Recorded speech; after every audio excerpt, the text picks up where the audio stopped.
రచన ముగింపులో మాలినీ పద్యము రాయడము సంప్రదాయము. మొల్ల తన రామాయణము చివరిలో ఈ పద్యాన్ని వ్రాసింది. కువలయదళ నేత్ర కోమల స్నిగ్ధగాత్ర భవముఖనుతి పాత్ర భక్త వృక్షాళి చైత్ర రవిశసి సమధామ రక్షితాక్షాంగ్రిభామ రక్షితాక్షాంగ్రిభామ కవి జననుతనామ కావుమా మమ్ము రామా.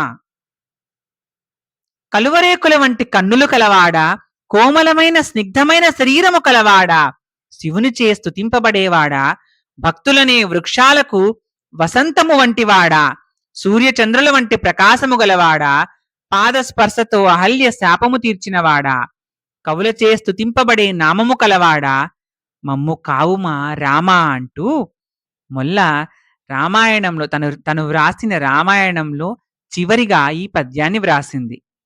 ఈ పద్యములో మొల్ల ఒక చమత్కారం చేసింది. శ్రీరాముని సంబోధనలన్నీ సంస్కృతంలో కూర్చి చివరి వేడుకోలు మాత్రము చక్కని తెలుగులో కావుమా మమ్ము రామా అంటూ వ్రాసింది.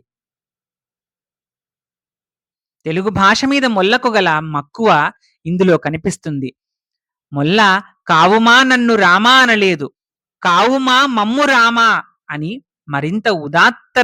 మరింత ఉదాత్తరమణీయంగా మనందరినీ కూడా రాముడు రక్షించాలన్నట్టుగా తన కావ్యాన్ని ముగించింది.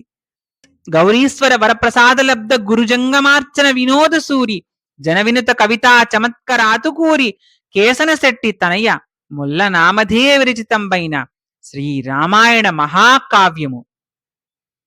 శ్రీరామ రక్ష సర్వజగద్రక్ష.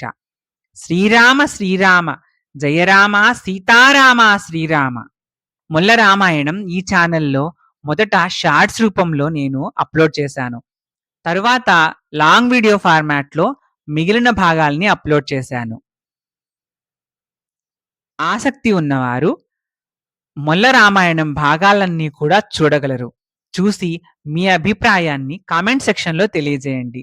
ఈ వీడియో మీకు నచ్చితే లైక్ చేసి షేర్ చేయండి. ఇలాంటి మరిన్ని వీడియోల కోసం ఈ ఛానల్ని సబ్స్క్రైబ్ చేయండి. శ్రీరామ జయం.